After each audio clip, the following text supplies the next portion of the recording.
Hi, I'm Amalie Howard. I'm a young adult author here with Groovey.TV. I'm so psyched that they're interviewing me. Yes. I'm the author of the Aquarathi series with Harlequin Teen. It's about underwater dragons. I'm also the author of Bloodspell, The Almost Girl, and Alpha Goddess, which was an Indie Next pick last year.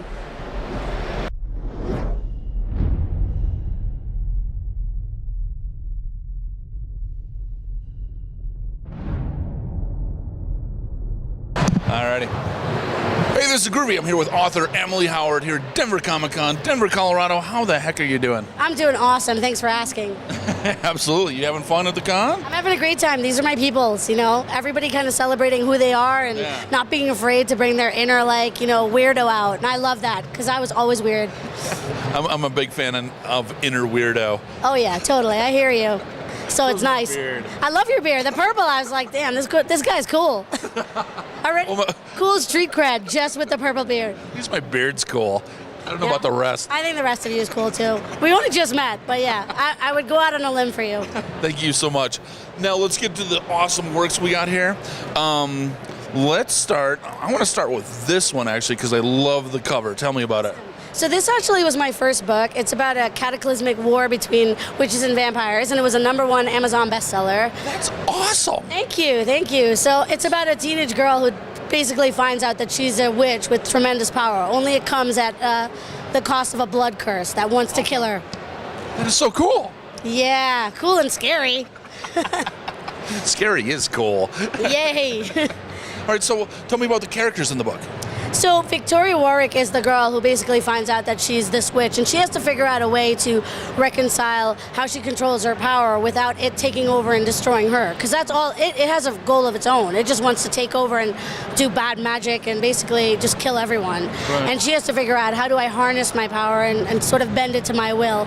And then there's a vampire in it, because it was written in 2011, published in 2011.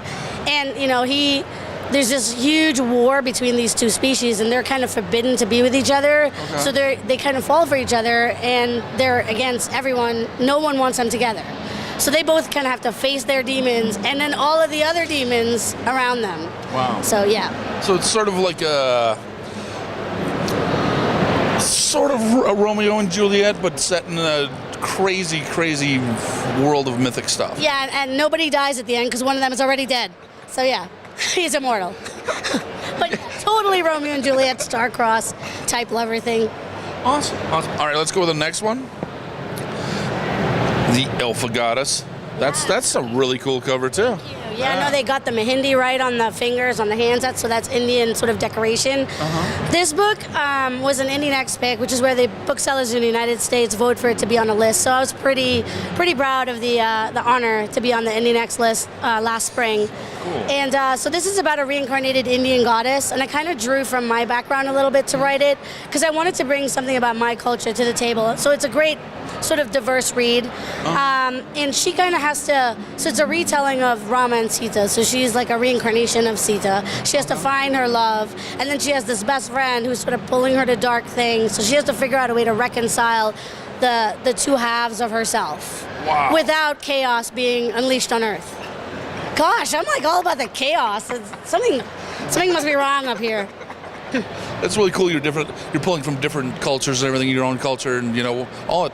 I've always wondered, like, with like dialogue and stuff. Do you, like, as a writer, do you sit there and like talk in the mirror and act it out, kind of thing? I think that's actually a really helpful tool for new writers. Like if you write a scene and you want to stand and read it out, that'll kind of give you an idea of how it reads aloud. But for me, I don't really act out, you know, these things because they're acting out enough in my head.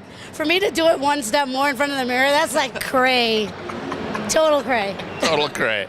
It's even cray-cray. Yeah, way cray-cray. All right, so tell me about this next one here. So this next one is this is the Aquarathi series with Harlequin Teen. It's kind of my take on mermaids. I knew I wanted to write a water-themed story, but mermaids have been done, you know, Disney, you got Ariel. So this is like, they're underwater dragons.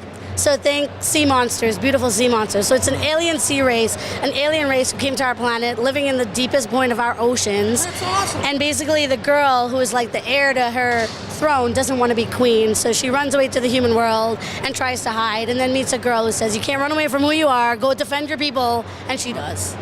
So yeah. That's really cool. Yeah, thanks. Thank you. Thank you. Big fan of all that. Can't wait to read all these. Now, what are you working on next?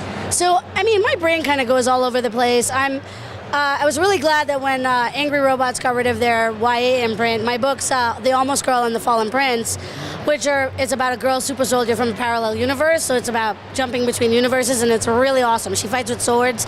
It got bought by Skyhorse, so they're going to be re-releasing The Almost Girl and then publishing The Fallen Prince next January, so that's on the docket. And then I'm also working on a YA epic fantasy, kind of like along the vein of Tolkien. Really? That sounds pretty epic. Yeah, I hope a lot of work. I hope I can get up to that point because he's his world building is. I aspire to that. Right on. That's a great goal. Oh yeah. So one last question: what are you enjoying in the con besides your what you're doing?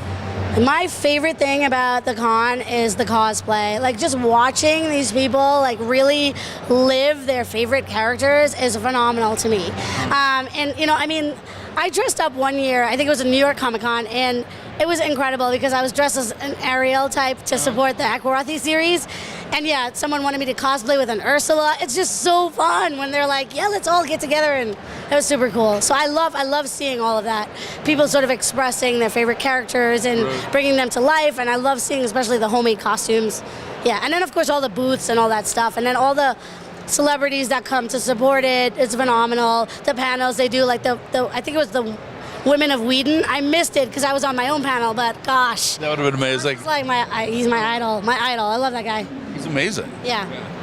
I've never met him. Someday I'll meet you. Me too. We're idols. We're gonna meet you together. Do you know you're not gonna be the camera guy that day? Awesome. Thank you so much for your time. Thank you so much. Cheers. This is Groovey. I'm here with Amalie Howard, Denver Comic Con. Groovey.TV.